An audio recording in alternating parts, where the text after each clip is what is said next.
We're going to start, inshallah, with an orientation. But before that, maybe as the brother said in the chat, why don't you tell me which country you're from? Because this is a global offering of the course.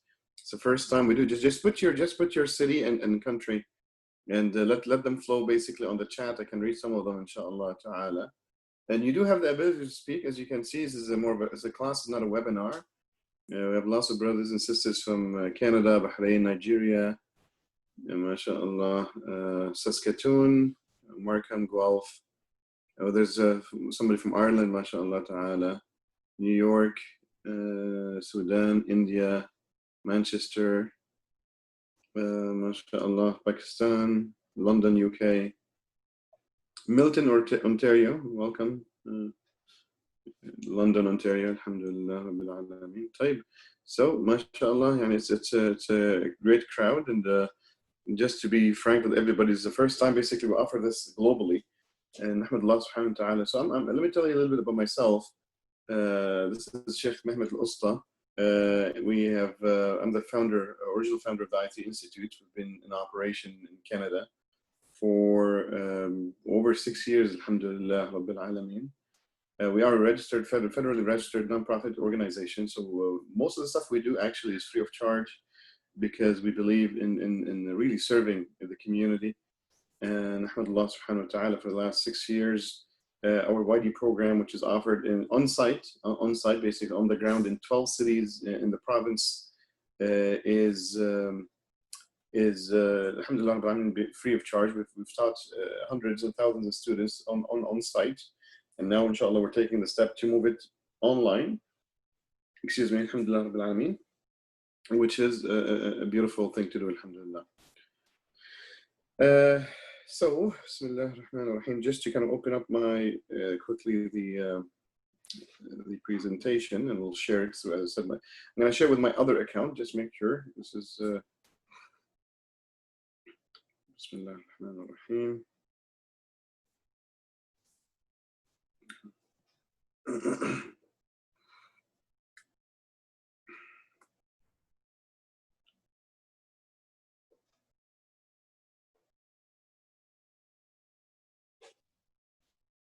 And let me know if you can see this.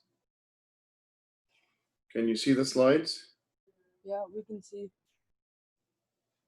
Okay. So the YD program is called the Young Dai program. It's not really for youth. It's for everybody, youth or non-youth. We've had people, seniors, alhamdulillah, who've joined our classes. We'll talk about the age distribution, bi'idhnillah ta'ala, a little bit later. This course that we're offering today globally is really we're really a module out of this whole program. So it is an 8-week module as advertised. Alhamdulillah rabbil alameen, and inshallah ta'ala we will take you through the whole orientation, and bit by bit you'll see we will offer the course basically for we'll offer the other modules bit by bit. So let's go through this. Now the first slide, as you can see, is basically a high mountain, and this is really kind of my way of telling people the journey of knowledge is a long one and a hard one, and until you get to the top, it's going to take effort, it's going to take persistence, it's going to take perseverance, and definitely in I3 we aim very high, and we don't want to basically just reinvent the wheel and just be another halaqa. No. We are actually an institute that aims very high. We want to basically help our students to reach their full potential and create leaders amongst the ummah, amongst the community, within your cities and towns. We want people who understand Islam, but also at the same time really, alhamdulillah rabbil alameen, take it to the next level by learning and by implementation and by helping and by volunteering and by being there for your own community, whatever you are in the world. This is what differentiates YD is multiple things. Number one, we try to keep things relevant, and we really mean it. Basically, Islam was not sent as like more of a Christian or Buddhist faith, basically for your spiritual, desires. It's really basically it's a relevant day-to-day way of life. So the word deen is really wrongly translated in English to religion. It's not correct, because the word religion in English basically might have very personal, spiritual, metaphysical connotation, and actually religion from a Western sense basically is void of day-to-day activities and having an impact within your daily life. So we keep things relevant. We actually try to tie issues of daily issues basically to our classes, and we're very open in terms of discussion. By the way, the reason we called I3 is really an abbreviation of the Interactive Ilm Institute. So the first word is really what defined us. We're very interactive, we value discussion, we're very open. This program is part-time. As you can see, it's really one halaqa a week. There's nothing intensive about it. You might not basically finish the program, probably will not basically be a scholar out of this. This is not a scholarship program, definitely. But it's comprehensive. It's comprehensive, it's hands-on. The hands-on piece basically comes into when you start really, again, volunteering in your community, helping others, being able to understand Islam as a behavioral lifestyle, not just basically as pieces of information here and there. It's a very flexible program. So as you can see, we offer it online. We offer it. We have at least 20 YD classes running on site, and a couple of them online here, basically on Ontario and Canada. So mashallah, alhamdulillah, and it's been a very nice journey. We started with one class, and now we have 20. Aside from the new global reach aspects, we focus on leadership. Myself, I'm a graduate in multiple disciplines. From the natural or the secular sciences, basically, I'm an IT professional. Also, I do have a master's in business administration with a focus on business development and market development, with also basically an interest in leadership studies and innovation and entrepreneurship. So, that's basically my background from a non-Islamic or non-religious perspective. Also, alhamdulillah, I do have a bachelor's and finishing my master's in Islamic Studies with a focus on usul al-fiqh and fiqh al-mu'amalat, in specific Islamic finance and Islamic transactional fiqh, which is a branch of the Islamic law. So I always like to basically incorporate some of the leadership aspect in our courses. Accessible, as you can see, there's nothing more accessible than you staying in your bedroom right now and being able to log into the program. As I said, it's very open, so we value discussion and we respect differences in opinion. It's not being different is not something that we see as bad or we are against the them and us, or they are this. The they and us mentality should happen basically between Islam and non-Islamic opinions. So whenever there's an opinion that is non-Islamic, whenever basically people are trying to introduce the non-Islamic concepts into the deen, we will basically put a big line between that concept and what we teach, and say this is what they say and this is what we, and we means Muslim. We as Muslims, we value all differences in opinion between the madahib, between the schools of thoughts. So alhamdulillah rabbil alameen, and don't forget basically the whole program is free, alhamdulillah rabbil alameen. So we believe in transformation. We believe in actually creating leaders. We believe in impacting human life. We believe in helping our students to reach their full capacity and full potential. And that really takes many different steps to reach there. To become a leader, you do need to have deep knowledge. So even though the program is narrow, this is how I basically like to describe it. It's a narrow but deep. Right? Like most people basically might give you lots of pieces of information from many different disciplines, but they keep it superficial. We focus on depth. So when we teach you usul al-fiqh, yeah, we might not teach you every single thing about usul al-fiqh, but we're going to delve deeper. When we go into ilm al-tawheed, when we talk about fiqh, when we talk about basically seerah, we're going to delve into the seerah in depth. We might not cover every aspect of the seerah.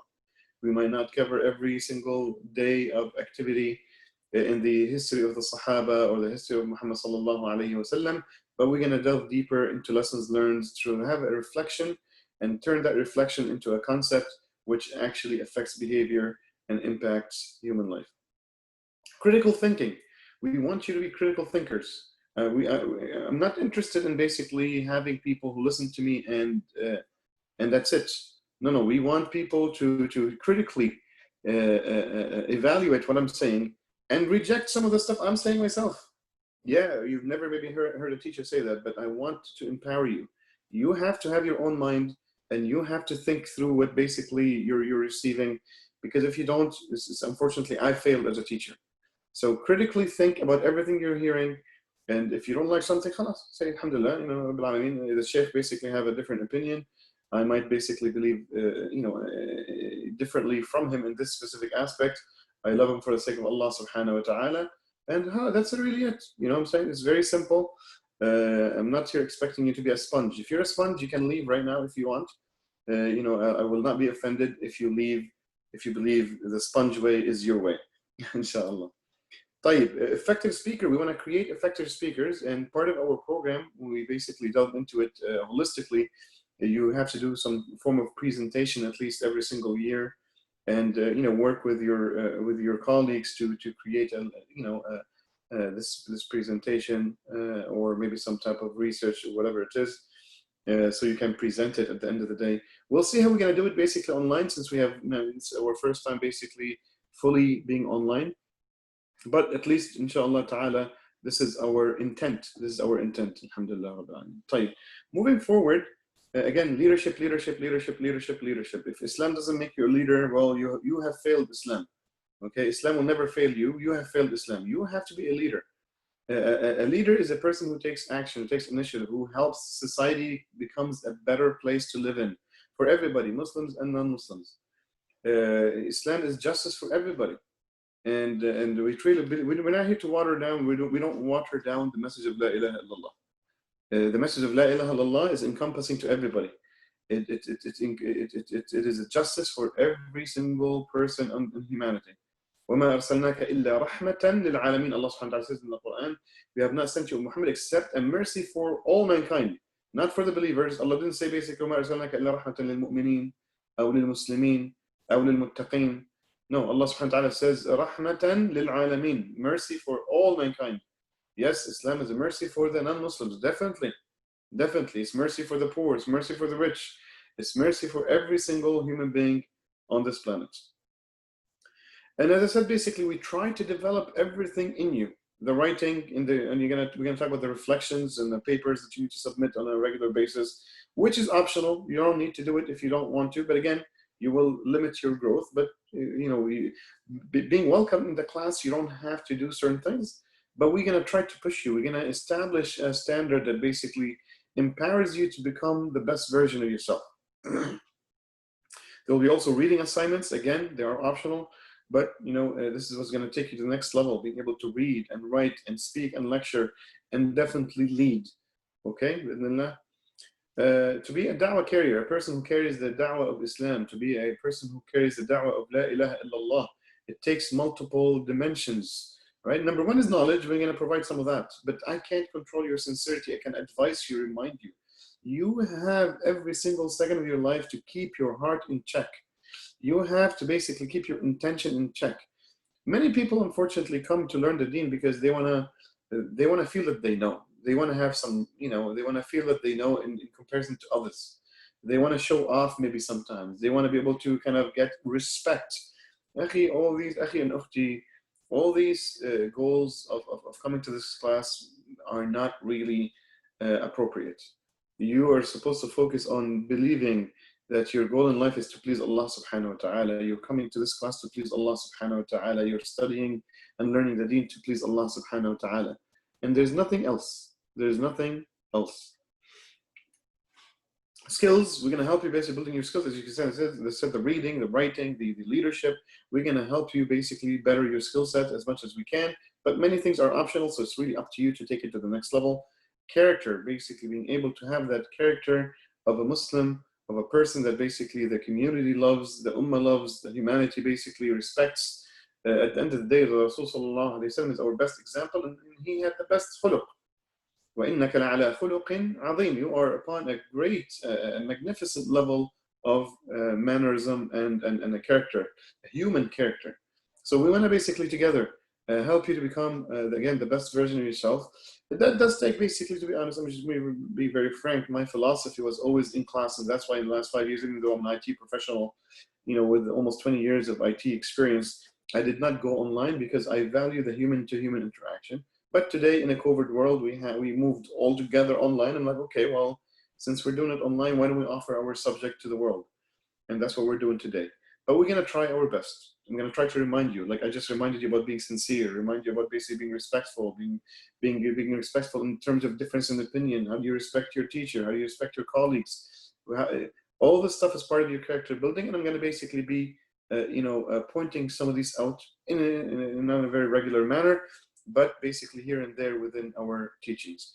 And last but not least is having patience. Maybe some of you are saying, okay, Sheikh, come on, let's get to the where's the first slides? Sheikh, this orientation is too long. I need to get going. I want to learn. You have to learn patience. Okay? You can't succeed in life without patience. Things take time. And let me basically, again, so you can see how things are relevant. Allah subhanahu wa ta'ala in the Quran, when he said that basically, when Allah subhanahu wa ta'ala said that I've created the heavens and the earth, fi sittati ayyam, in 6 days. 6 days, Allah subhanahu wa ta'ala created the heavens and the earth. You might say, well, 6 days is pretty short period. Well, for Allah subhanahu wa ta'ala, if he said kun, it would have been. Why did Allah subhanahu wa ta'ala dedicate 6 full days to create the heavens and the earth? Do you know why? He wants to teach you a lesson as a human being. He wants you to realize that things take time. Things take time, and things, like it takes 9 months to basically have a baby come to life. It takes 6 days to create the earth and the heavens. It takes 4 years to graduate from a bachelor's degree program. It takes, let's say, 12 years to graduate from high school and your elementary studies. It takes time to do things. And if you don't have the determination and the persistence and the patience to do it, well, you're in the wrong journey. You're starting on the wrong foot. And trust me, like basically those who run the 100-meter, track and field race, you start on the wrong foot, you're dead. You start on the wrong foot, you don't. It takes seconds to basically impact your destination. You have to start on the right foot. And that right foot means basically you have to be patient. You have to be patient. So these are the 5 things that basically we believe every single person who carries the deen, when wants to preach Islam, or wants to basically live for La ilaha illallah, or help basically make this deen a successful project on planet Earth, you have to have these 5 skill sets, or 5 characteristics: knowledge, sincerity, skills, character, and patience. Okay? Well, as you can see, basically, we're here to give you a hand. We are like my responsibility. I have vested interest in making you successful. If you're going through trouble, if you can't keep up with the classes, if you can't keep up with the reading, whatever it is, basically, we're here to help you become the best version of yourself. We want to bring the best out of you, and this is my goal.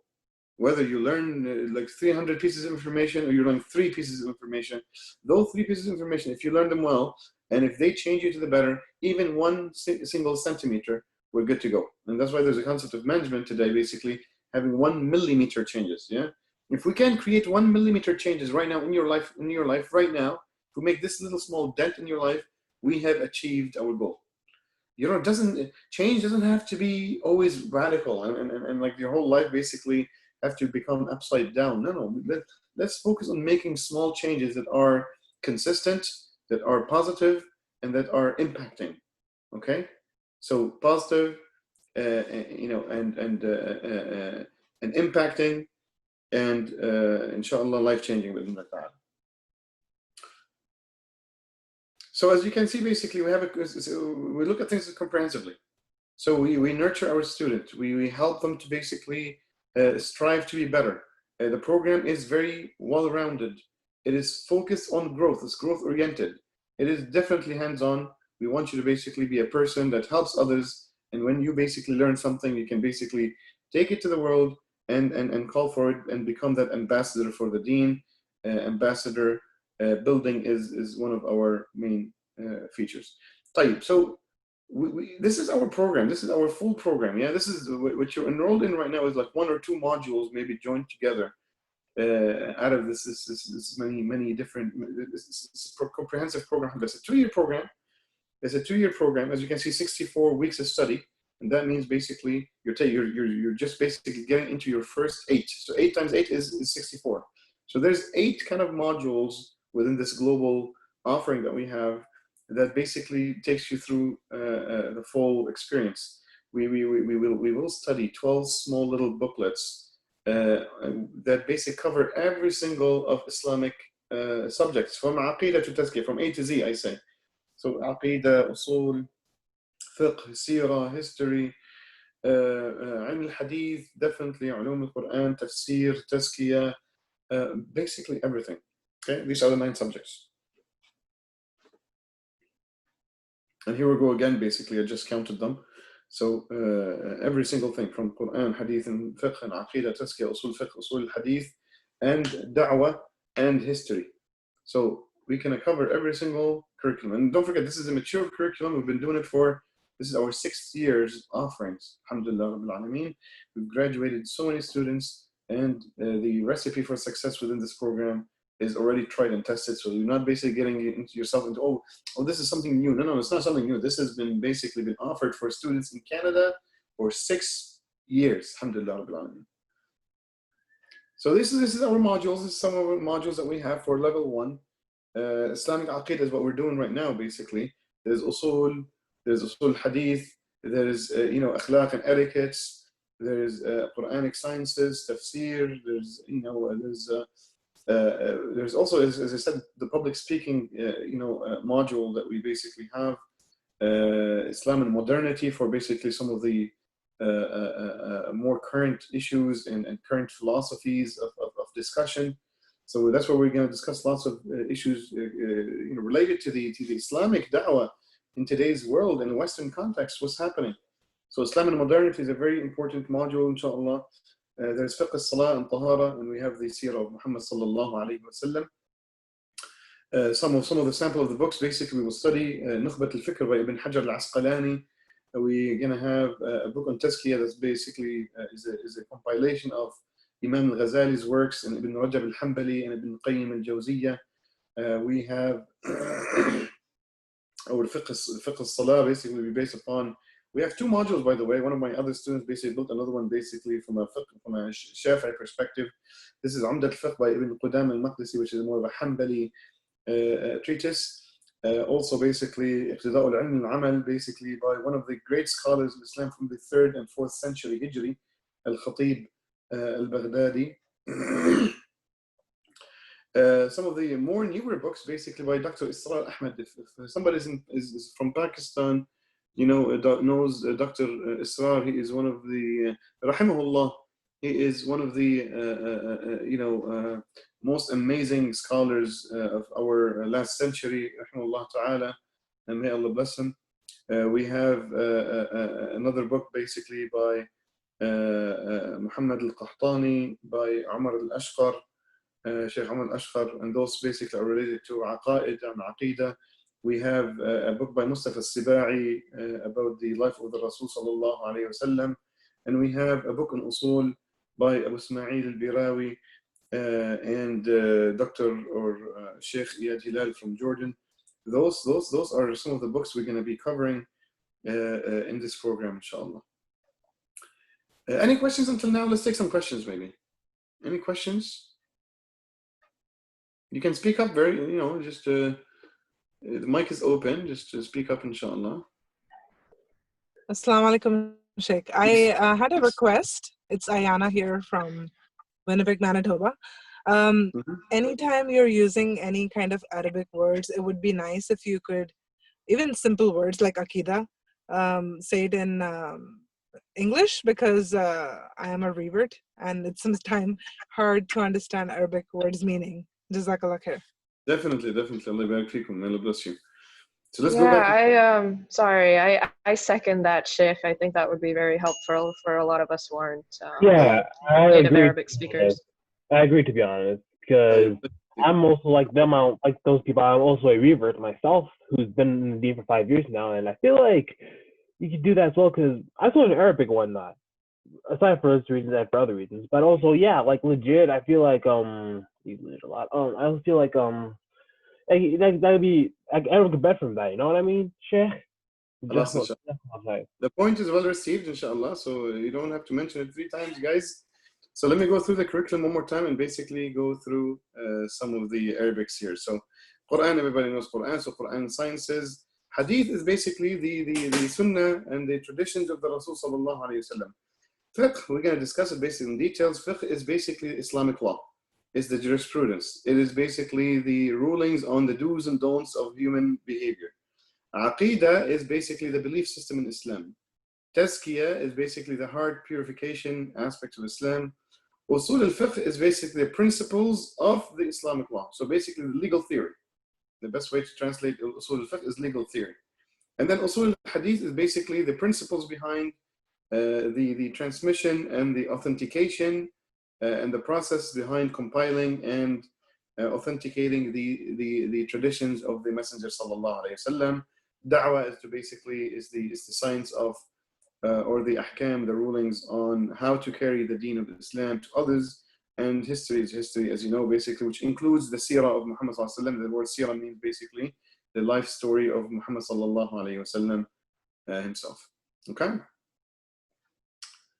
I hope this is a little bit better. And this is just basically, as I said, these are some of the books. Any other questions? I had a question. Is this entire course for 2 years, or is it only the 8-week course? So what we're describing here is basically the whole 2 years, but basically what we're offering right now is only basically one of the modules, which is the Aqidah modules for 8 weeks. Okay, Jazakallah. And if you're and if you're wondering basically if we're going to continue basically with the rest of the modules after, inshallah, definitely this is the plan. بإذن ta'ala. Inshallah. Allah barak feekum, may Allah bless you, inshallah. طيب, any other questions? Assalamu alaikum, I have a question. Fadal, go ahead, please. My question is, so is this course about leadership and how to give da'wah in the community and be a better leader, or is it just about aqidah? Okay, well, the whole coursework is basically, for sure, it's very comprehensive, as you can see. You're going to learn every aspect of the Islamic sciences. Inshallah, we did not miss anything. Every aspect of the Islamic sciences we will touch upon with a module or more.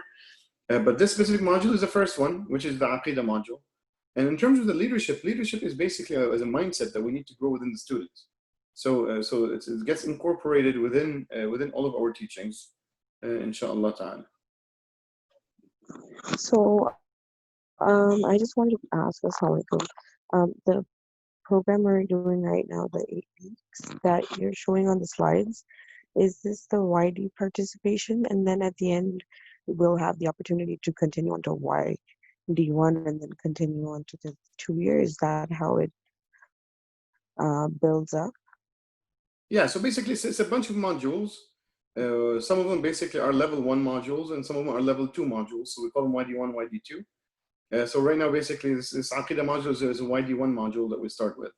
And bit by bit, basically you'll have the chance to finish all these other modules, one after the other, until you finish the whole diploma and receive a 2-year diploma from the I3 Institute, inshallah. Jazakallah. Assalamu alaikum. Assalam wa rahmatullahi wa barakatuh. Yes, now we'll finish. We are going to do eight weeks course. Yeah. Then if we want, then we can go YD1 certificate course. Then after that, YD 2 years diploma, or it's a continuously process. Correct. So when will the next course be after this 8-week course? Well, let's talk about it basically by the end of the term, inshallah. We might basically just keep continuing. We might give you like a week break and then basically continue the week after and continuously basically do one module after the other, inshallah. Okay, inshallah. Assalamu alaikum. How this 2 years diploma work? Like, is it on weekdays, or how does it work basically? So this is what it is. So this is like the course you registered in, which is we're going to start today. After we finish the orientation, we're going to start with basically, like, let's say, a bit of you can say a teaser, like a class, half a class or like a quarter of a class. The attending on this on every single Saturday from 10 a.m. to 12 p.m. New York time or Toronto time, and finishing all the modules, inshallah, that we have, will basically get you to get that diploma, inshallah. Exactly. So how do you get into the YD2 certificate? Like this is like the beginner level. So do you have to finish this first and then you move on, or is there like a test to try doing the YD2 program as well? Yeah. No, this module you're going to be doing today. You started today. Is part of the 2-year diploma. It's part of the YD program, right? It's just the first module. That's all. So imagine basically the 2-year diploma is 16 modules. This is the first one. You already are started in the 2-year diploma if you want to. But for those who say, you know what, I just want to basically do this module and that's it. Basically for me, you can do that too. So, but if you finish all the modules that are requirements to get the diploma, inshallah, which usually takes a couple of years of studies, inshallah ta'ala, you will finish the diploma. So you already started your first milestone. This is your first class in the 2-year diploma also, because this module counts toward that diploma. Okay. So this is kind of like the first semester, basically. Yeah, it's kind of like first semester, something like that. First term. So will there be like assignments and tests, exams, things like that? Oh, 100%, 100%. And so I don't scare people. Basically, as you can see on the screen right now, we have the 2-year diploma and we have the YD1 certificate for people who finish 1 year and say, okay, I can't continue right now. I'm busy in my life. And there's also YD participation certification.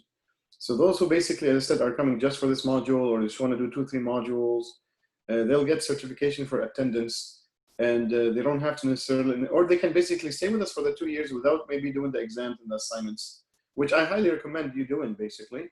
But definitely there's exams and there's testings and there's homeworks and there's readings, but all of those are optional. So you don't have to basically be with us, and do all that. If you just want to come to class and learn, and that's all what you can do basically within this your time of your lifetime right now, that's fine. We can give you a YD participation certificate and say that you have attended this and that module, or this whole, or you've attended all of YD1. We give you basically a YD certificate of attendance. Or if you've been 2 years, we'll tell you you've attended for both 2 years and as an attendee. So you will get something anyway. Assalamu alaikum. I have one question. Suppose I want to do 2 years diploma, then now when I'll finish 8 weeks participation, then I'll get certificate automatically for 8 weeks, or I have to complete 2 years diploma. Yeah, so everybody will get a certificate for that one diploma, for that one module. Every module basically you get a certification, inshallah. Okay. Thank you. But the diploma is after you finish all the modules. Okay. Assalamu alaikum, Sheikh. Assalamu alaikum.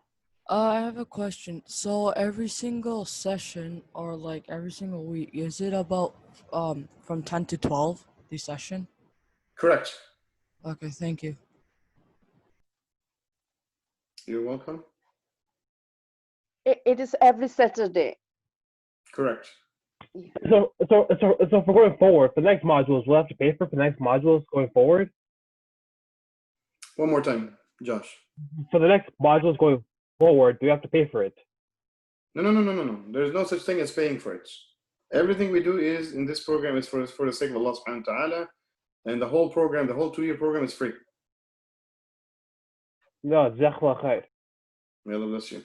And that's why basically Allah put this barakah in this, alhamdulillah rabbil alameen. We teach for free and our teachers don't get paid. We don't pay our teachers. We want our teachers to teach for the sake of Allah, and we don't charge our students. So actually we are the only institution that I know of that does this. We are alhamdulillah rabbil alameen. Nahmadullah subhanahu wa ta'ala. We don't pay our teachers and we don't make our students pay. If our students want to basically donate for the institution, they can go donate and support the institution. But this is just, it'll be basically something that they do on their own volunteering basis. Assalamu alaikum, Sheikh. Assalamu alaikum. If we miss a session, would we be able to see it like somewhere else? So we're planning to record it. As you can see, we're recording the session right now as we speak, and we will have a private link shared with you guys only, inshallah, for you to see the video if you miss it. But definitely, يعني definitely you should come to class and be committed. Otherwise, if you don't come to class, so at least you need to attend for you to get like a certificate of participation. If you're just going to watch the videos, you have to have at least a 50% plus attendance to get the attendance certificate, and you have to pass the exams and submit the assignments to get a certificate of completion and a diploma. Assalamu alaikum, Sheikh. From Salam wa rahmatullah. I want to ask about the testing criteria. I mean, the exam. Is it an MCQ or written questions? I didn't get your question. One more time. The testing criteria, the exam, I mean. Would it be an MCQ or written questions? No, it's going to be a multiple choice. They'll all be multiple choice questions. They're online, and we will give you a specific time for you to basically do them, inshallah. Jazakallah khairan. Wa iyyakum, inshallah. Assalamu alaikum, Sheikh. I would like to have a question. This 2-year diploma which you have said, will it be issued online, or how will it be issued to us? I couldn't hear you very clearly, so come closer to the mic. I'm sorry. Actually, this 2-year diploma which you have said, will it be issued to everybody online or through post or something like that? How will it be issued? We will send it to you basically as a PDF document, inshallah, signed by the Mashayikh of the Institute. Thank you. Arshi Dokadia. Assalamu alaikum. I had a question. Will there be batches, or every session will be on this time itself? Will there be different batches according to different time zones, or every class will be on this time itself? So we might have other online courses, inshallah. And mashallah, to be honest, basically within like 2 weeks, we had over 300, I think 320 or 330 registrations already. So definitely, we might basically offer this in different time zones. But for now, this is the only online offerings we have. We will basically, inshallah, offer other ones in different time zones, inshallah. Okay, jazakallah. Inshallah. طيب, I think this is good enough, inshallah, because we have to get going. We'll keep the questions for later, or you can ask on the chat, and some of the TAs. We have several teaching assistants here with us helping, and inshallah, they could also help you with answering some of the questions. But don't forget, let's focus also on the slides, bi'idhnillah ta'ala, so we can finish the orientation. So I guess we talked about the diploma enough, and you have a good point now, basically. So 2 years diploma, you can do one year certification, and there's basically the YD participation certificate for those who choose not to do the exams and the assignments and just want to be with us in class to just basically learn a little bit about their deen, inshallah ta'ala, and that's very welcome. Also, the grading scheme, for you to basically get the diploma or get the 1 year certification of completion, this is how it's going to basically work. There's 40% exams, and as I said, the exams are actually multiple choice. There's a 30% attendance. You attending the lectures and the classes is a huge part of your mark. And there's basically weekly reflection papers that are one page long. That's 20%, and there's very, very super short quizzes. I think it takes 5 minutes to do them, or even less. So max 5 minutes, basically, it's a weekly, it's 10%, inshallah. Okay.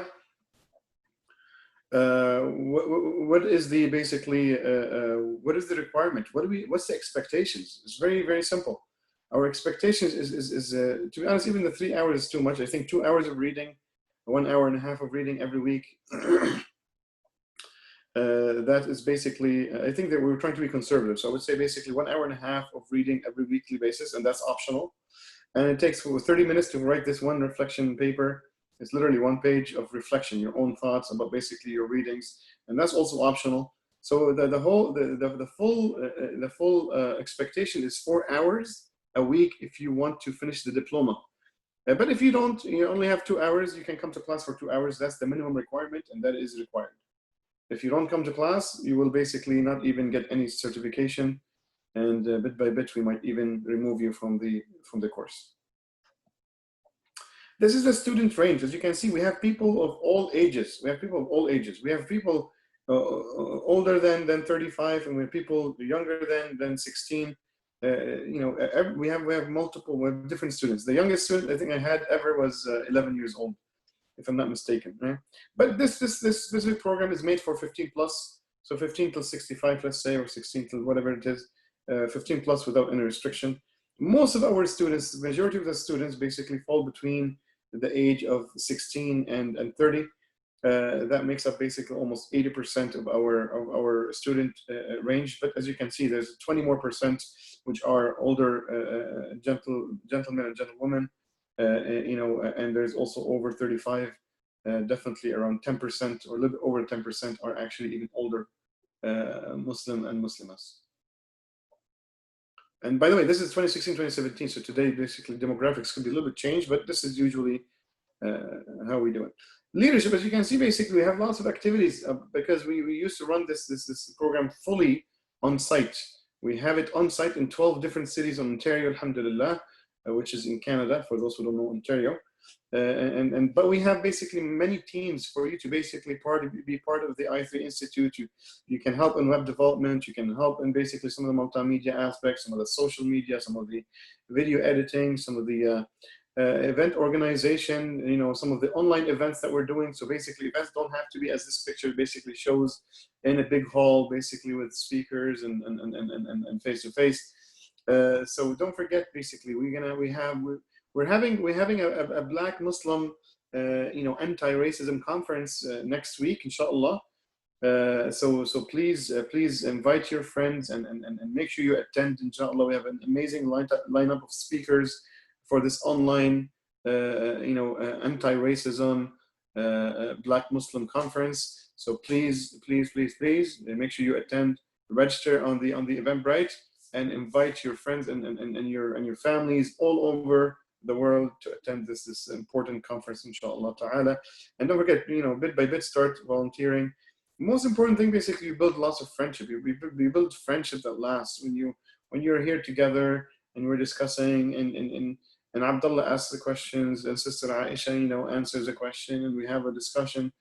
And especially when you start working together on some projects, you know, it's a lifelong experience and lifelong friendship that you build. Definitely, basically, the friendship would be, you know, stronger on site, but online, inshallah, we can make it happen. Bi'idhnillah ta'ala. We use Telegram. For those who did not sign up for Telegram yet, you have to be in the Telegram class, okay? Bit by bit, basically, most of our communication will be through Telegram and less by email. Email will be basically for just general announcements every blue moon. But make sure you download your Telegram app on your phone and join our Telegram class, inshallah ta'ala. Also, basically, our educational portal is run through basically Edmodo. We have, if you did not basically join your class yet, join your class. The readings will be there, the assignments will be there, the quizzes will be there, and the exam will be there. So make sure you register into Edmodo and join our YD Global class, inshallah ta'ala, through the Edmodo portal. And that's really it for the orientation. Any questions? Let's open it up for more questions now, and then we'll take a short break, and then we'll start, inshallah ta'ala, our first half lesson for the day. Any questions? Please go ahead. Assalamu alaikum, Sheikh. Assalamu alaikum. So I have a question. If the mode of education is completely English, because I don't have any Arabic subject background. Oh yeah, definitely. Basically, this is fully in English. The teachings is 100% English.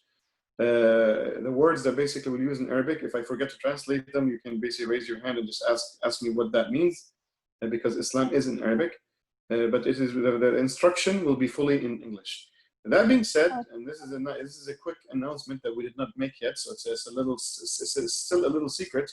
We will be offering, inshallah, in the future, yeah, not today, and not necessarily this month, but in the future, we will be offering this course in the Urdu language, inshallah. But our main language is basic English for teaching, inshallah.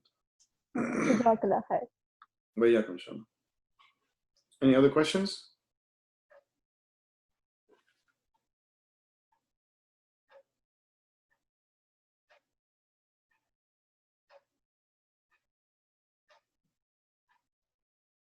Assalamu alaikum. Assalam wa rahmatullah. So I have a question. So the books you showed, can we have like other books as well, like similar like other books to read, like a supplementary? I couldn't get the question 100%. Go ahead one more time. So the books you showed, for example, by Dr. Israr Ahmed, so can we have like supplementary books as well of our own choice? I mean, what do you mean by your own choice? I mean, for example, if you want to learn more in the process. But you know, I can recommend you, and I can make a recommendation for you to read more. Yeah, definitely. I see. Inshallah. So we have to approve from you, or well, no, it's not like that. This is like, I mean, you control your own life. It's not, you know, if you want to, you can read whatever you want to read. But if you do need my help to basically guide you in the process of your learning, I could do so, inshallah. Okay, Jazakallah. May Allah bless you. Any other questions? Assalamu alaikum. I had a Assalam. question. Like, how I will be able to join the 2 years course later on? Well, you are For the already in diploma. the, one more time. How I will be able to join the 2 years course for the diploma? Like, this class is for just within some particular weeks. Okay, so let me explain this one more time, okay? Inshallah ta'ala. Yeah, okay. This module is already, you already have started the 2-year diploma by being here today, okay? So this course that we're doing today, yeah, is part of the 2-year diploma. Now, you don't have to finish all the 2 years for you to be here. You could basically say, well, I'm just gonna do this module. The diploma is, let's say, 16 modules or 8 modules, yeah? Whatever it is, basically. So these 8 modules, you know, this is the first of those 8. So you're already enrolled in the diploma if you want to continue the full 2 years, inshallah. I hope that's clear.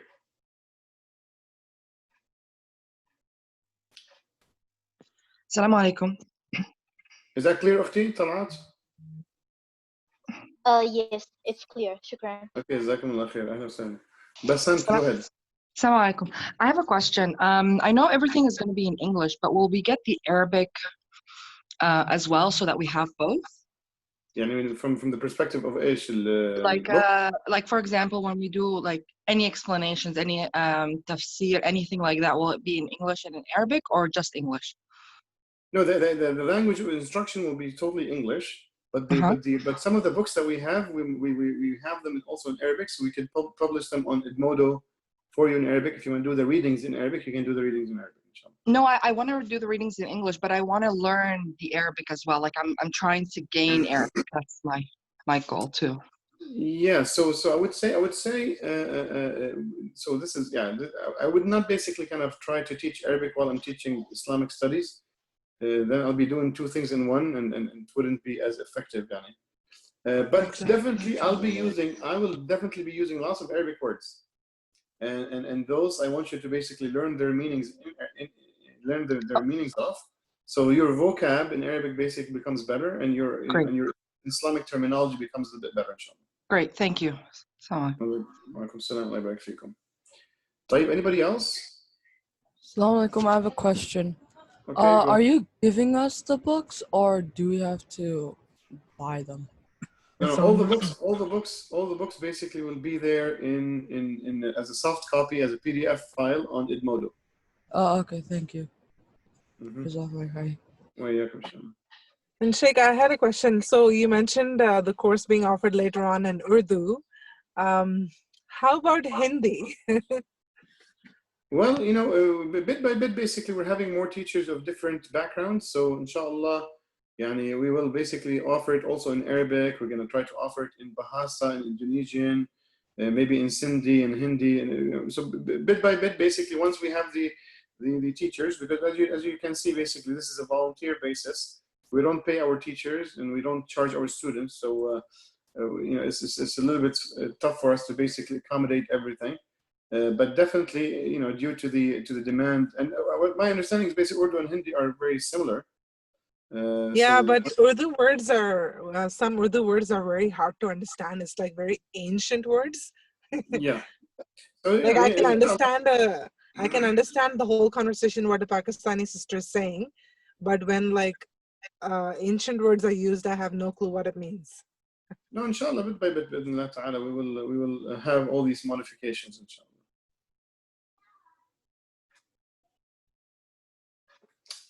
Okay, anybody else, inshallah?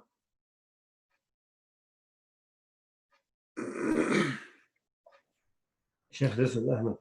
I think it's a good reminder for everyone here that the classes registrations are still open. So if you have friends, family that wants to join, inshallah, they can. I would say because we have a big class, to be honest, we will basically, if people can join by next class, and after next class, registration will be closed strictly, inshallah. So if you want to tell friends and family about this, they can join us, inshallah, next week. And after next week, the registration will be closed, and no more basically students will be allowed to class, inshallah. So you do have 1 week, as Brother Ahmed said, to register still, inshallah ta'ala. I heard somebody say something. Did you guys have a question?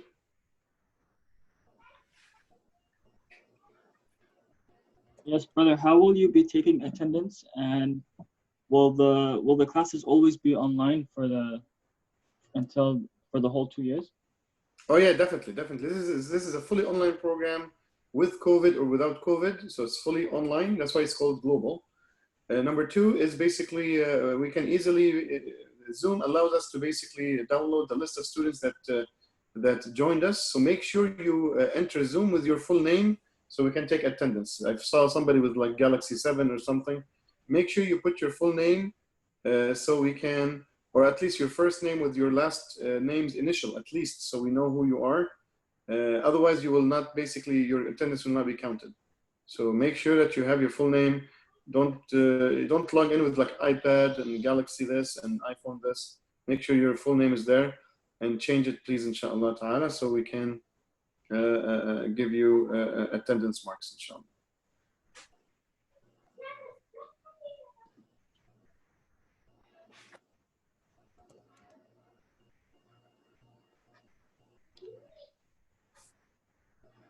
Okay, so I basically have unshared my screen. Let's take 5 minutes break and come back at, inshallah, in 5 minutes to start the class, bi'idhnillah ta'ala. So we'll see you in 5 minutes. You don't have to log out. You can stay there, but mute yourself and we'll be good to go. Yalla, we'll see you, inshallah, in 5 minutes. Assalamualaikum.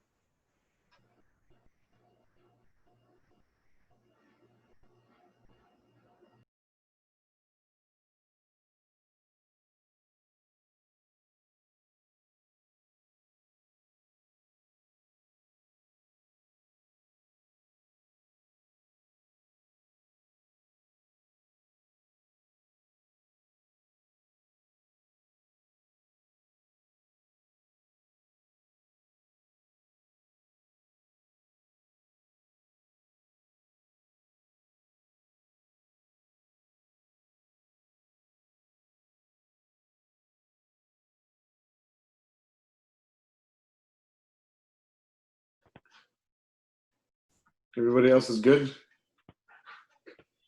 Yeah. Yeah, let's begin. طيب بسم الله الرحمن الرحيم. الحمد لله والصلاة والسلام على رسول الله سيدنا محمد وعلى آله وصحبه ومن والاه.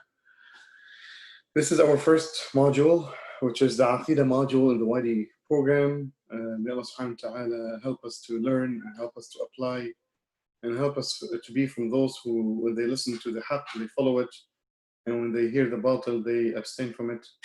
Ameen, ameen, ameen. So this is lesson 1, inshallah. We might not finish lesson 1 just because today is half a class. This is again quick reminder of the grading scheme. As I said, attendance is what's mandatory, everything else is, optional. Again, I guess The registration is /global, not /register, because register is for the local on-site classes. If you want to have anybody else register, as I said, you have 1 more week to register the class. And after that, basically, strictly will be closed. Nobody will basically join this class, and they have to wait until, inshallah, our next offering, which will not be too far away anyway. Edmodo, make sure basically you register Edmodo anyway.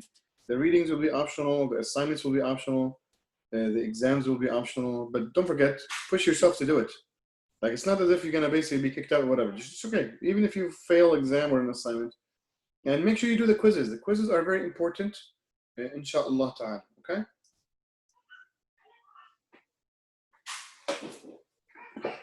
Excuse me. طيب, let's start. What is Islam? Who wants to tell me what is Islam?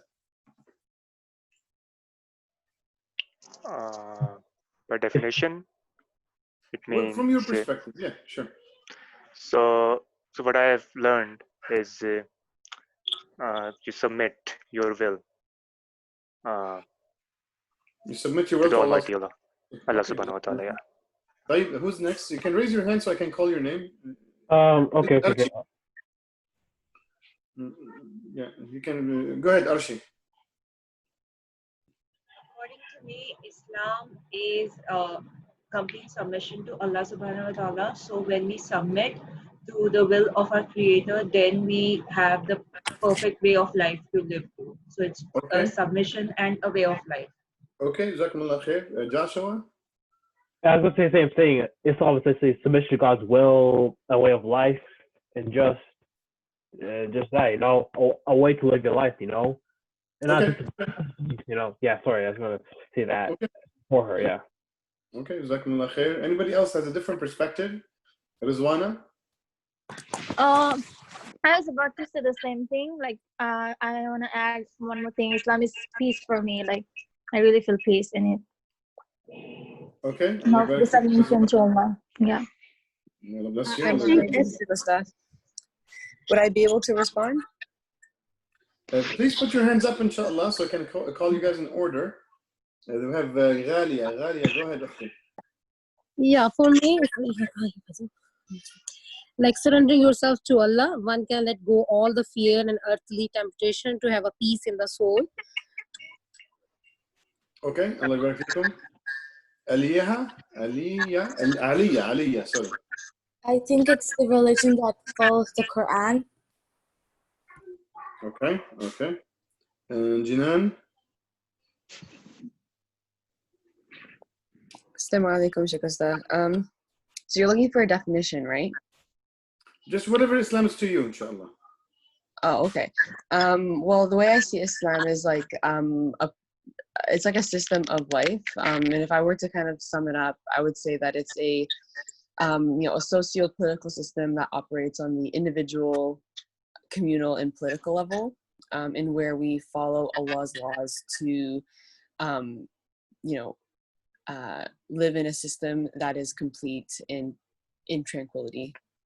Okay, Jazakumullah khair. Winter? Oh, whoever the last person was, they kind of summarized it exactly as I was going to say. Like, it's a system, a set of daily activities, rules, laws, regulations, so you can best follow the Quran. Why? Let me ask this question for you, Winter. Since why do you have to follow this, like, in the first place? Like, why is this system? Why do you need to follow it? You don't have to follow it, but if you do, it just gives you like a guidance in everyday life, so that you can see how far you're deviating from the standard of this prescribed life, and it seems to be tried and true. It gives you rules for like family, for household, for yeah, I get it. Yeah. So why do you have why does it have to be prescribed? Like, why do we have to follow this prescription in the first place? Because then it gives everybody a set of rules to follow, and then it's like if so that you don't deviate too far and you don't make your own decisions and choices. You could do that. Why not? Why not make your own decisions and choices? Because you can go to all types. It's a spectrum, and you can go to all sides of the spectrum. So this just gives you a neutral place to start. What do you mean by neutral? It seems like it's very clean, or like it's a system that seems to be very clean and precise, its formula.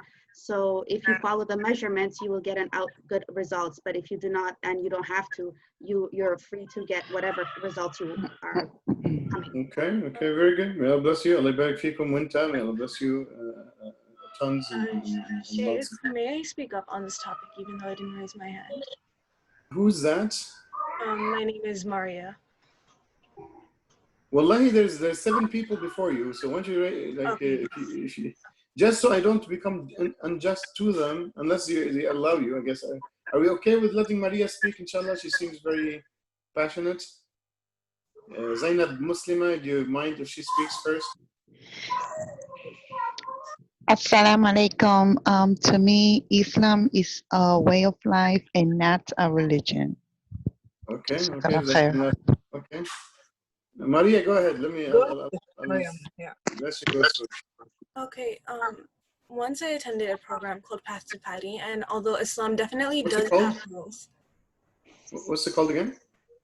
I went to a program. It was called Path to Piety in Path to Piety. the name of the masjid that was in Thorncliffe. But yes, the way we learned that Islam definitely does have set rules, but it doesn't tell you how exactly to live your life. It's not, okay, you need to follow the rules of Islam, but besides what Islam says is you need to stay away from, and what it says you need to do, besides that, you can live your life any way you like. It's what I've learned. Okay. That's fine. Maria, may Allah bless you. Allah barik fikum.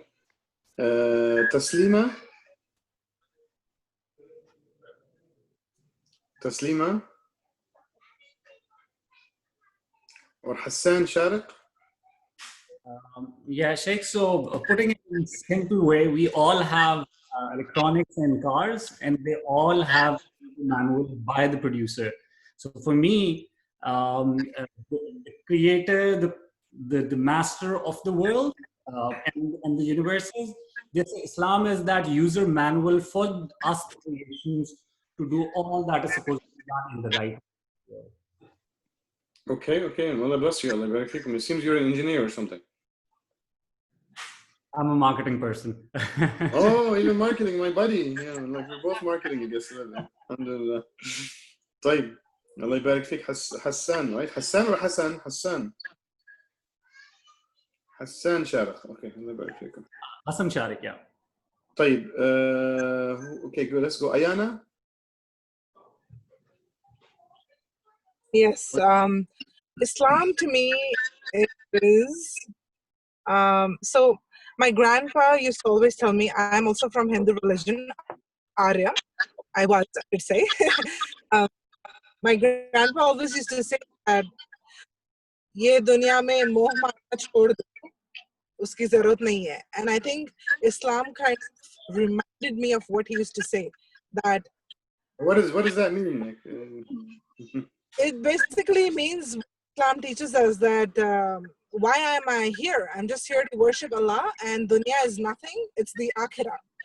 So, I mean, what my grandpa taught me all my life, Islam kind of reiterated that and gave me more proofs and things like that. And also, it's basically an authentic manual. So, that's what Islam is to me. طيب جزاكم الله خير. May Allah bless you, Ayana. Akbar. I think that Islam is a way that Allah showed us a path, and in that path, way of life, and in that path, we can do things within, like, a way. Like in Allah's, like the things that we're not supposed to do is good for us. Like, for example, like I forgot, but yeah, it's a way of life in a sense of way, and in like how Ayana said, dunya is like a pit stop, and then after here we're going to the akhirah. Okay, may Allah bless you, أختي. Allah يبارك فيكم. Who's next? Mason? Is it Mason? Hakes? Yeah, and that was a great answer by Brother Akbar. But yeah, Islam to me is just, it's a system where if you submit your will to the will of Allah subhanahu wa ta'ala, then you will be objectively a good person.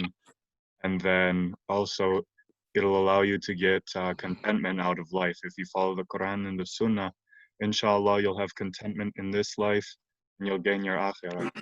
Okay. Jazakumullah khair, Mason. Arshi, you already spoke. Romana? And that will be the last one, inshallah.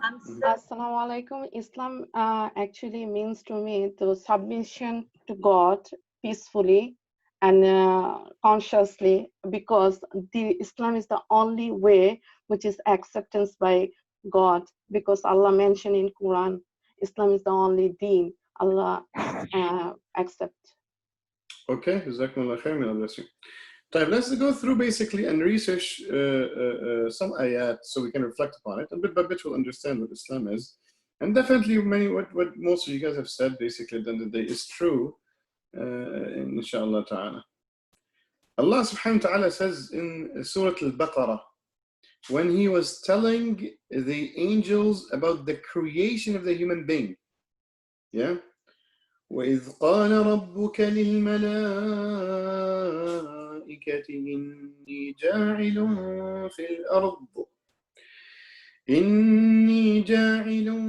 فِي الْأَرْضِ خَلِيفَةً قَالُوا أَتَجْعَلُ فِيهَا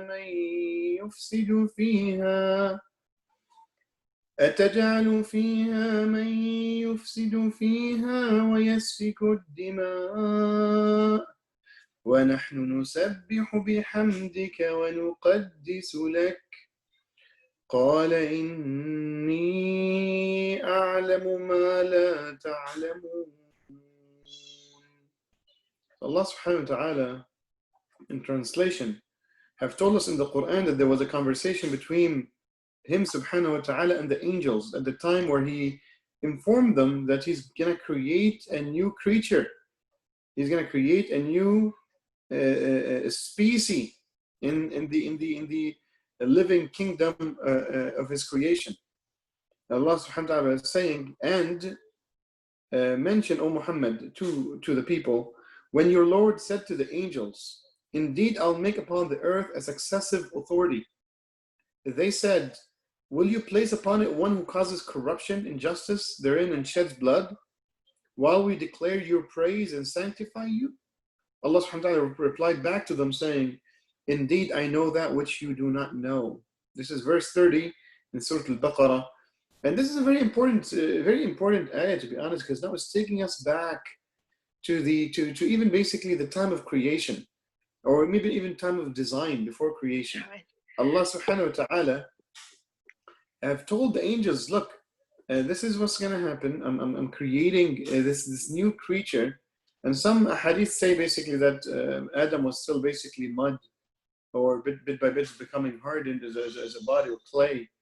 And he showed that new structure to the angels and told them, this is what's happening, this is what I'm doing. I'm creating a new creature. Now, instead of saying basically a new creature, he actually defined that creature by its role, right? When you define something, definitions, when you get to like scientific terminology and scholarly terminology, can be defined in multiple ways. One is to basically describe the essence. What is it? And one is to describe the features. And one is to describe the role and the task that this item is gonna solve in life. So Allah subhanahu wa ta'ala could have said, well, I'm creating something that has 2 legs and 2 feet and walks on 2 and speaks.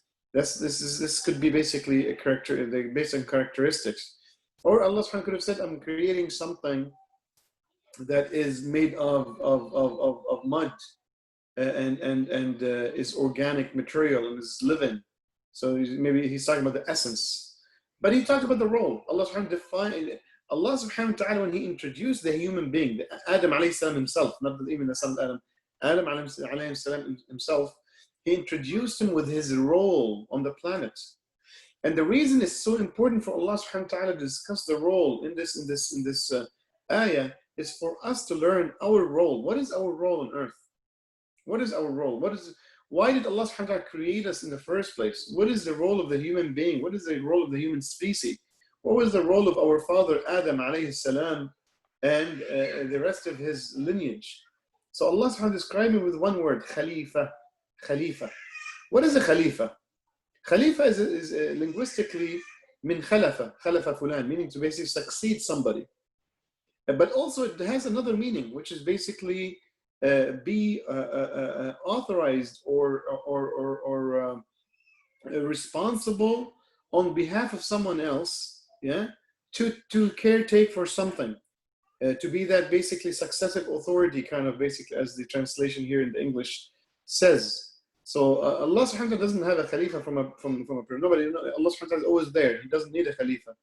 But He can set a responsibility for someone to maintain and caretake and be that person that is kind of like the principal in the school or the mayor in the city, to be that person that caretakes a specific task. What's the task?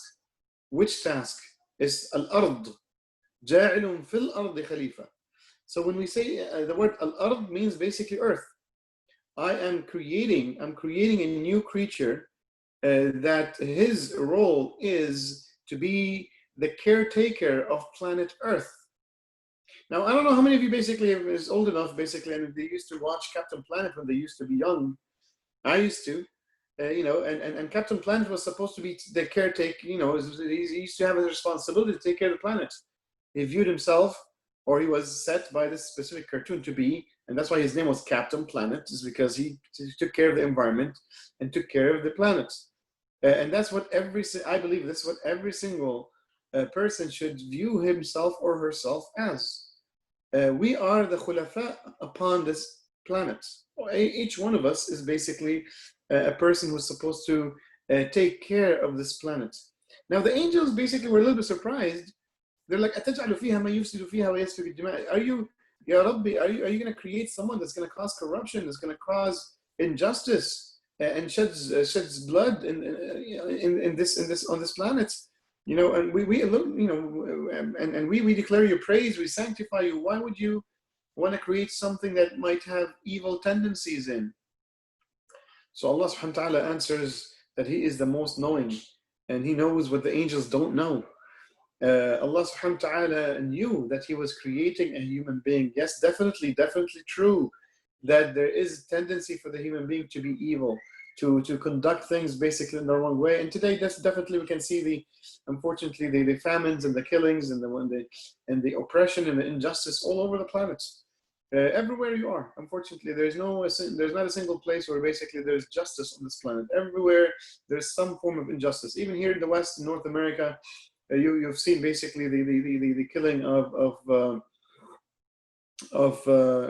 George Floyd and the way he was killed, and the way the systematic racism within the whole institution of government and the police and so forth. So injustice is everywhere. It's in our backyards, everywhere.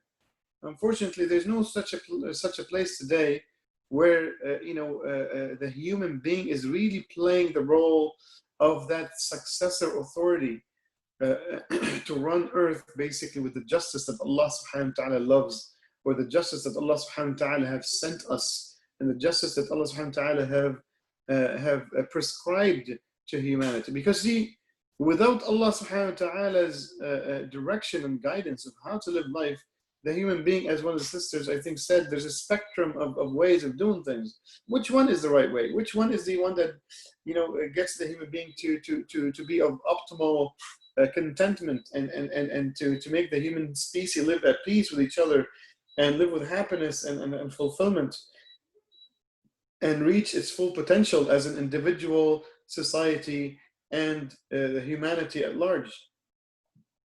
So this is very important for us to learn, that basically Allah subhanahu wa ta'ala have sent us this guidance, the Quran and the Sunnah, for it to play this role. Because when you want to maintain the planet Earth, when you're a successive authority, when you are the person in charge to basically take care of something, again, you have choices. And the angels when the angels basically ask this question, many people ask me, Sheikh, how did the angels, know that Adam and the human being in general is going to cause bloodshed and ruckus?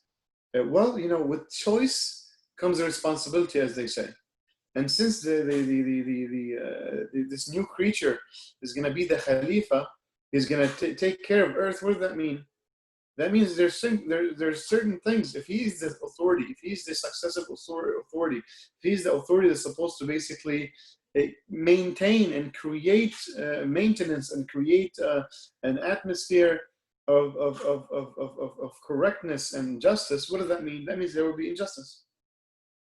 That means basically things might go wrong, and this successor, this human being is responsible to fix it. Things things could basically break, and the human being needs to calibrate it, bring it back to the. I think somebody used the word norm. Bring it back to its equilibrium, to its normality, its divine normality. I like to call it divine normality, right?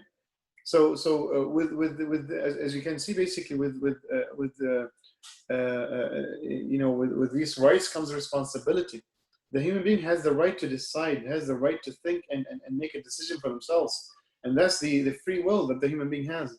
With that comes the ability to do good and evil. And with that choice basically comes the responsibility that we as a human family must basically encourage each other to do what's right, do what's good, and maintain a system of justice, and maintain a standard of divine, as I like the sister called it, divine normality on planet Earth. Yeah, Ahmed Ma'ruf, you have a question? Go ahead. Oh yeah, Assalamu alaikum, Sheikh. Assalam. When I asked this question to my religion teacher a while back about how would the angels have known that there would be corruption caused by mankind, he told me it was because the jinn have existed on Earth for longer than we have, and so they witnessed it before with another creation, so they knew that we would also incur the same problem. So are both of the answers correct, or how is it? Yeah, the second popular interpretation in the books of tafsir is that basically the angels, knowing that the jinn is actually also have free will, they're like, oh my gosh, these things have free will and they're causing lots of mess. But these other, so when we're saying now there's a human being, there's another mess. My only criticism of this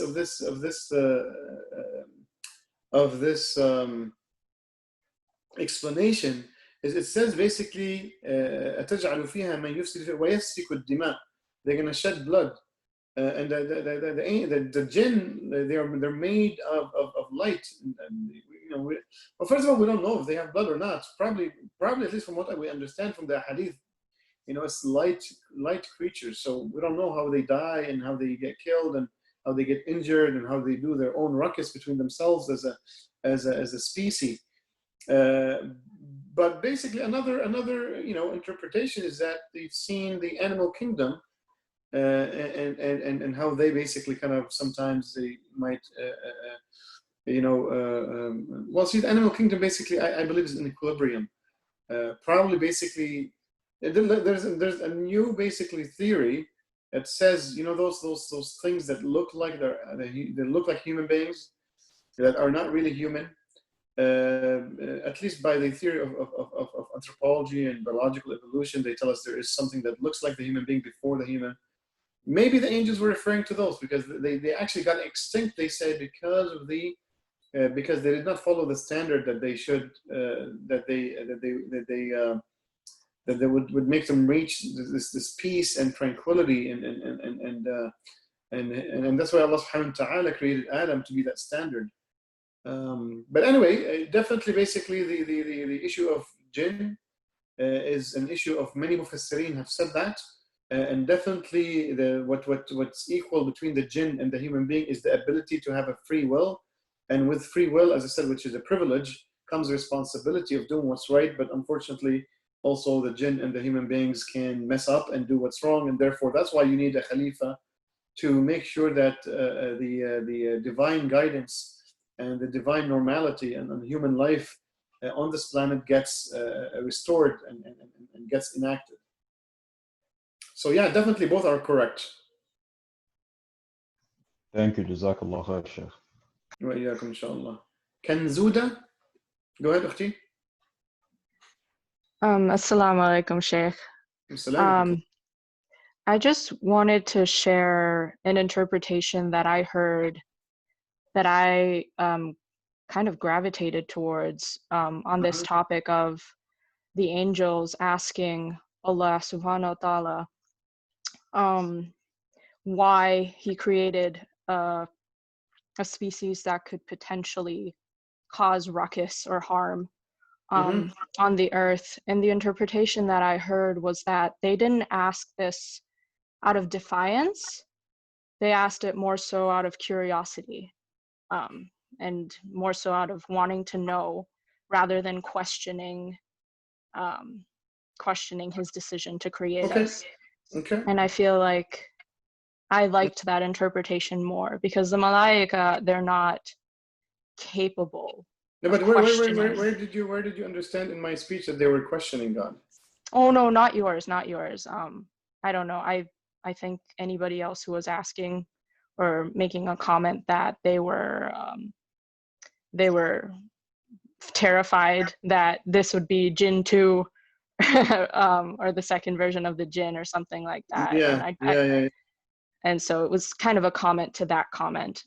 No, it's pretty fair, but I think even if it's Jinn, by the way, just to let you know, even if they basically mean it is they were worried about the Jinn, this is not in any way defiance. This is basically just asking for the wisdom of Allah subhanahu wa ta'ala, since they saw that the Jinn did something bad. So they were asking, okay, Ya Rabbi, teach us what is the wisdom of you creating another creature that might also basically spill blood like these other dudes called jinn and so on. So there's no way on earth basically the angels could ask in defiance. So this is not even, it cannot be an interpretation. And I've never heard any mufassir ever from anything that I've read that even alludes to that. This is the angels are basically the obedient creatures of God, and they will be the most respectful and the most utmost respect, hold the utmost respect to Allah. And therefore, they will always ask as to get informed, not to question God's wisdom. There's no way it could basically be that. That's totally, it's a contradiction, right? Because they're malaika. The malaika means obedient servants of God. No, absolutely. I guess I was just verifying something that I had wondered about in the past. And Sheikh, you clarified that. So, Jazakallahu khairan. Allah yabarak fikum. Allah bless you, Allah yabarak fikum. Ayana, go ahead. So I know that angels do not have free will. They have to be obedient to Allah. Humans have free will. My question is, what about jinn? So as I said earlier, jinn? Yeah, what about jinn? And Shaitan, was he angel before?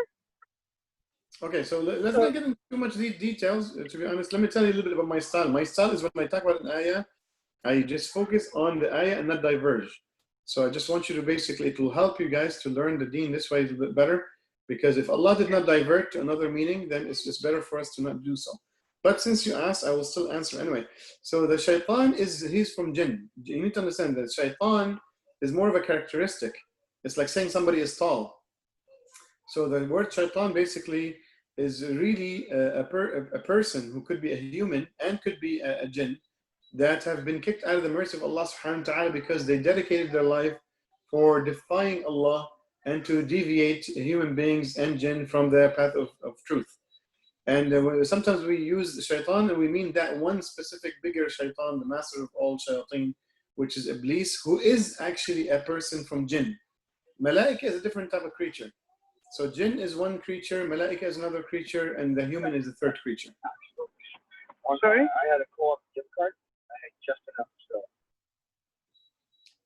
Okay. Allah yabarak fikum. And please lower your hands, inshallah, after you ask a question, so we can. Oh yeah, and did you, Sheikh, did you mention if jinns have free will or they don't? Oh yeah, jinn have free will, definitely. Okay, Jazakallah.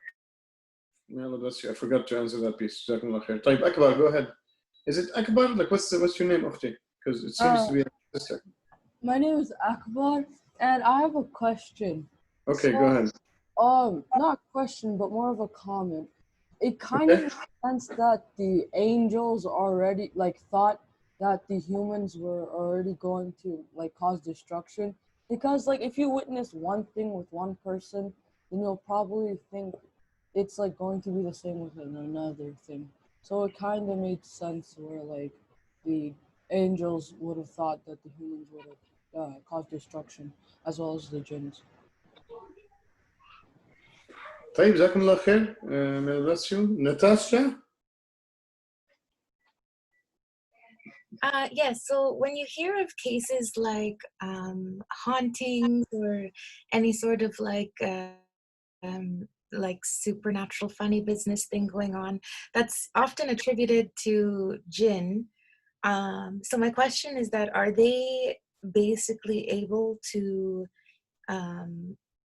interact with humans and the human world at any time that they want?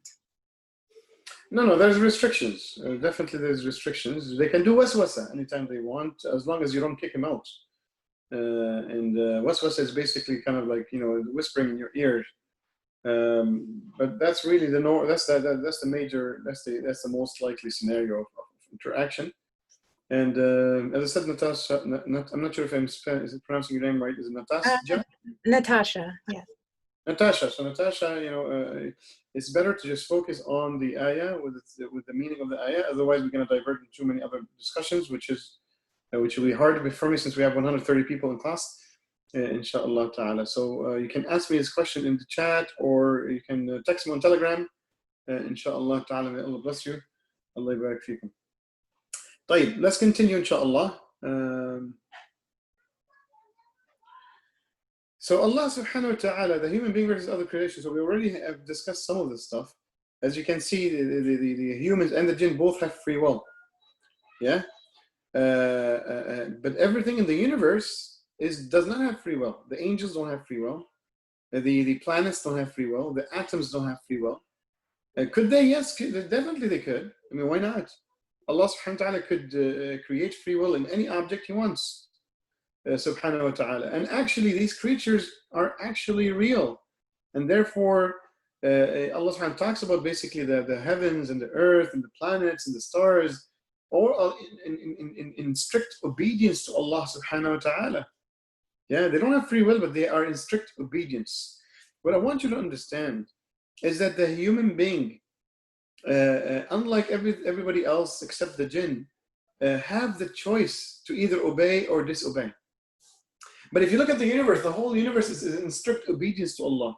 Everything runs with a system. The planet has the systems of motion. The atoms have a system of atomic blah blah blah. The creatures, the biological creatures, the animals and plants, they have their system within the ecology of the planet. So you can talk about anything. The chemistry, the molecules have their natural laws at the chemical and molecule level. So subhanAllah, the angels have their system of how they run and how they obey Allah subhanahu wa ta'ala. Allah subhanahu wa ta'ala hardwired and created within them. So everything is running with a system. Everything is running by the system of Allah subhanahu wa ta'ala, except those two creatures, the human and the jinn, who have a free will to follow or not to follow. Allah subhanahu wa ta'ala taught the human being, وَعَلَّمَ آدَمَ الْأَسْمَاءَ كُلَّهَا ثُمَّ عَرَضَهُمْ عَلَى الْمَلَائِكَةِ فقال أنبئوني بأسماء هؤلاء إن كنتم صادقين. So Allah subhanahu wa ta'ala told us that He taught the names of all things to Adam. Allah subhanahu wa ta'ala gave Adam the ability, the intellectual ability to utilize this new brain function that allows the human being to think and ponder, reflect, and decide, make decisions, and be able to actually communicate and learn languages and create new languages and speak to other human beings with this latest version of His creation. In translation of the ayah, and He taught Adam the names of all of them. Then He showed them to the angels and said, "Inform me of the names of these if you're truthful." And this specific example, Allah subhanahu wa ta'ala shows the malaika that the human being has the ability to learn, has the ability to revive and to progress and to become a better person by knowledge, because knowledge is what leads to basically betterment in the human societies and the human life in general. When we're talking basically about progress, what is progress? The human progress is based upon ideas, based upon thoughts, based upon like the names of things, basically learning about the essence of and the characteristics of the universe and the human being and life. Excuse me. And that's why Allah subhanahu wa ta'ala have revealed to us Islam to be that guide that helps us live and navigate our lives. Also, Allah subhanahu wa ta'ala have told us, وَمَا خَلَقْتُ الْجِنَّ وَالْإِنسَ إِلَّا لِيَعْبُدُونَ. I have not created the jinn nor the human being except for one single purpose, and it is for them to worship me. And what does that mean, to worship me? Who can tell me? Let's have a little discussion here, basically. And this might be our last discussion for today. We have 7 more minutes. Put your hands up so basically we don't keep people up. Put your hand up, please, inshallah, so you can speak up.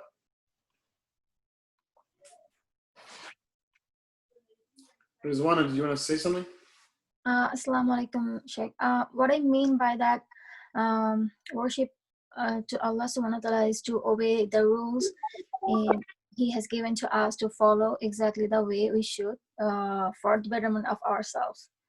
If we don't follow, it's not going to do any harm to Islam, but if we follow, that's going to be for our good thing to happen to us, yeah. And this is what ibadah is, you're saying? Yeah, worship, yeah. Okay, jazakumullah khair. Kanzuda? Adding to what the sister said, the architecture of the universe is designed in a way that is most pleasing to Allah, who has perfect knowledge. And so when we do that which He loves, that is worship. That is upholding the perfect architecture of the universe that is modeled based on as He knows to be the best for creation, because He has perfect knowledge. So that could be anything from a smile to salah to charity, etc. But what is ibadah specifically? When we say ibadah or worship, what does that mean? But jazakallah khair, Kanzuda.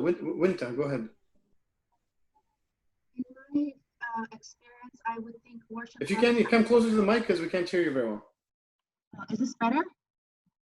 Even closer if you can, but go ahead. Is this better? Go ahead, speak up.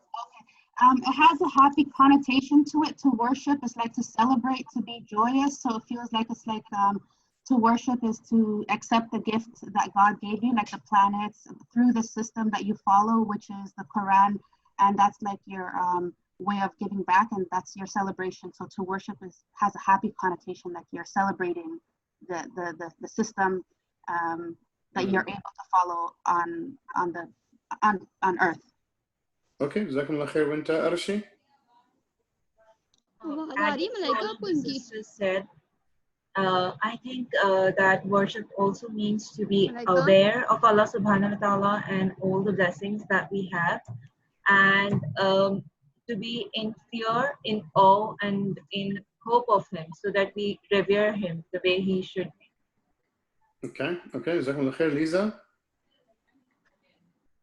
I personally think, actually, to add to the point that was already mentioned, having His consciousness and remembering Him, because we know it's better. So because we understand that Allah subhanahu wa ta'ala is worthy of our worship, and nothing that we do is actually going to add to His perfection or is going to benefit. So it's only going to benefit us. So understanding that, and then pretty much living about our life, trying to remember and being conscious of Him constantly. So that could be praying, asking Him, or being grateful, understanding Him. So it would encompass everything. Okay. Jazakumullah khair. Hassan? Yeah, so in terms of worship, and the important thing over here is free will, which was with jinn and men. So if you follow an ideology or any perspective you abide by, you have a free will, but you abide by, like if there's a communist, they follow that whole ideology. If there is a capitalist, they follow that whole ideology. So in my opinion, worship over here means that having the free will, but still doing as you are asked to do. It can be the daily rituals, like the 5-time prayers, how you trade, how you deal with other, even when you have free will and you might feel that doing otherwise would be beneficial to you. Okay, Jazakumullah khair. Warda? अभी नहीं करना था वो चिढ़ में है ना Warda, go ahead. हाँ फिर मैं लोअर हैंड कर दूं Okay, أختي, you have to be. Assalamu alaikum. Lower hand क्यों नहीं हो रहा Okay, Jazakumullah khair for the TAs. I'm not sure what I was think she going said on. worship your Rabb. Okay, but okay, no problem. No worries. Anyway, let's focus, inshallah. Maria, go ahead. Maybe you can be the last one because we have to move on quickly. Maria Rahman, go ahead. Yes. I was saying that to worship Allah means to remember Him, but through action, not simply through your mind, through praying namaz, through praying Quran, through doing tasbih, to spreading the word, to sitting in a group and remembering Him. Okay, Jazakumullah khair. May Allah bless you guys. So Akbar and I will have to pass, inshallah. It's due to time. So the question was, what do you, for you, what is worship? It's okay, guys, inshallah. Let me just continue, inshallah. So, al-ibadah in the Arabic language has a specific meaning. Us here in the West, especially, we understand worship in a very personal and spiritual perspective only, because that's what worship is really from a Christian theology in a Western context. Ibadah only means basically the prayers and the dhikr and the personal and the spiritual and the ritualistic aspects of any type of religion. And this is very contradictory to La ilaha illallah. It's very contradictory what the Arabs understood from the word ibadah, right? You see, our deen came down in Arabic, so it's very important to understand the Arabic context, not now, the 7th century Arabic context, and that's how you understand the Quran only, because the Quran came down in the language of the Arabs back then. And if you would time travel, 14 centuries ago or 15 centuries ago, and you just saw some Arab nomad in the middle of the desert, like, yo, what's up, dog? And ask him, what is ibadah? He'll tell you something totally different. He'll tell you ibadah means to submit yourself to a lifestyle. He'll tell you ibadah is to submit yourself to a lifestyle and to obey that source of the lifestyle. It could be the leader of the tribe, could be, it could be whatever, it could be a magician, could be some like Christian priest, could be some Jewish rabbi, could be some some top dude in a temple. But ibadah means the obedience and submission. And specifically, actually, if you go into the Arabic dictionaries of the past, of the let's say 1200 years ago and 1100 years ago, which documented the Arabic language fully and perfectly with chain of narrations to the Arabs back then in the 15th century, they'll tell you basically it is the unquestioned obedience with the absolute submission. These are the two characteristics that the word ibadah means. So it has nothing to do specifically or restrictively, I say restrictively, with the rituals. The rituals are one part of many. The ibadah is to obey something and to submit to something. In this case, Allah is telling us, I only created the jinn and the ins for them to obey me and submit to me. So submission in all aspects of life. How are you going to buy and sell? Let's say you're a merchant and you sell, let's say, juice and vegetables. How you sell and how you buy must submit to the rules of the Creator. If, let's say, you're dealing with the transactions on the foreign exchange, your currency exchange dude. The way you exchange currency has to be based upon the laws and the guidance of Allah. If you want to basically get into a relationship, what's your role as a wife? What's your role as a husband? It is strictly set by the Creator of the universe. the relationship between parents and children and parents, and yourself and your neighbors. All that is said by Allah subhanahu wa ta'ala in a very detailed manner. The way you're going to clean yourself, the way you even enter the washroom, and the way you clean yourself from the washroom, and the way you leave the washroom, it's all strictly have been set by Allah subhanahu wa ta'ala for the human being. The way you govern people, the way basically you pursue justice, and you have the court of law, and you structure basically the people's representation in societies to create, councils that represent, human societies, or representations of houses of representatives, basically, in any society. And how does the people elect their rulers, and how the rulers rule, and what's the relationship between the rulers and the ruled, and the citizens of the country. All that is set by Allah subhanahu wa ta'ala in great details. How do you pursue international trade? How do you basically fetch natural resources and distribute the natural resources within a country to the citizens and the different businesses and the equivalent of corporations in today's world? All that is set in details by Allah subhanahu wa ta'ala. How do you punish people for crimes, and how do you basically create justice in the court of law? What are the different witnessing criteria and evidences within a court of law? All that is set by Islam in great details. How do you act in private life, and how do you act in public life? How do you dress? What's your dress code supposed to be looking like? How do you take care of unemployment in society? How do you deal with poverty? How do you allow people to participate in different aspects of the economy? How do you deal with the foreign countries in terms of international trade and the monetary systems within a country and one that basically exchanges different money currencies with other nations? What is the relationship between countries on the international stage? How do you build scientific research centers, and what is the laws that pertain to technology and patents and inventions? What about trademarks and marketing? What about all these questions that I just mentioned right now are set in Islam in a very detailed manner. Islam is a complete way of life, and that's why Allah subhanahu wa ta'ala, when He created Adam in the first place and said, you will be the Khalifa on earth, Allah subhanahu wa ta'ala have taught this human being how to basically do this task of supervision of planet Earth, and supervision and caretaking of the humankind, and caretaking of the environment, and taking care of the animal kingdom and the planet overall. So this is basically ibadah. Ibadah is all that, not specifically and strictly, prayers and dhikr. This is a very secular, very liberal, very Western misrepresentation of the word. At least from an Arabic perspective. I mean, this is what they believe. There's an English connotation is that.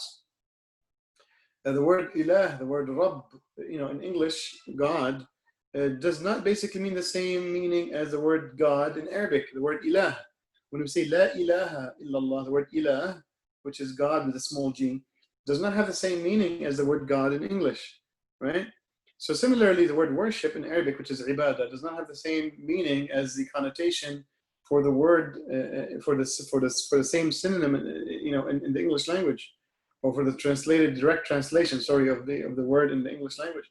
So we need to start basically the basics by understanding things from its source, and the source is the Quran, the Book of Allah, and the Sunnah of Muhammad sallallahu alaihi wasallam. So it's 12:06, so we're a few minutes late. Inshallah, we're going to stop right here, and I'll take maybe 2 questions only. If people have any questions, put your hands up, or speak up if you want, if you don't have to put your hand up. Sabil, if you have a question. Anybody has a question? Yes, please. Do we find these PowerPoints somewhere? It will be part of the video, inshallah. So you can watch the video, and you have all the slides in there, inshallah ta'ala. Barakallahu feekum. Any other question before we stop? Tayyib, jazakumullah khair. It was a great session with all of you guys. It's the first time basically we're in such a big class. We always like smaller classes so we can have more discussion, but alhamdulillah, I think we're doing well. Barakallahu feekum, jazakumullah khair, and we'll see you inshallah next Saturday Again, if you have somebody that is interested in signing up to the program, we're still going to open for 1 week only, and then we're going to close the gates of registration. Please make sure you get into Telegram as soon as possible and register freely, basically, into Edmodo, so you have access to the books and access to the quizzes and everything else. And make dua for me and the rest of the team that's making this happen.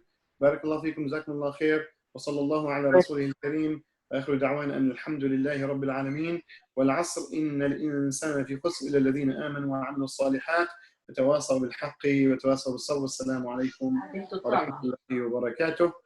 We'll see you inshallah next week. Assalamu alaykum. Jazakumullah khair. Salam. I had a question. The slideshows that we have, do we have access to it? Just for note reference?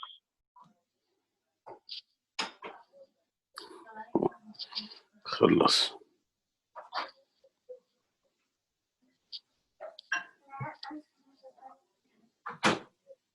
Was that Ayan asking a question?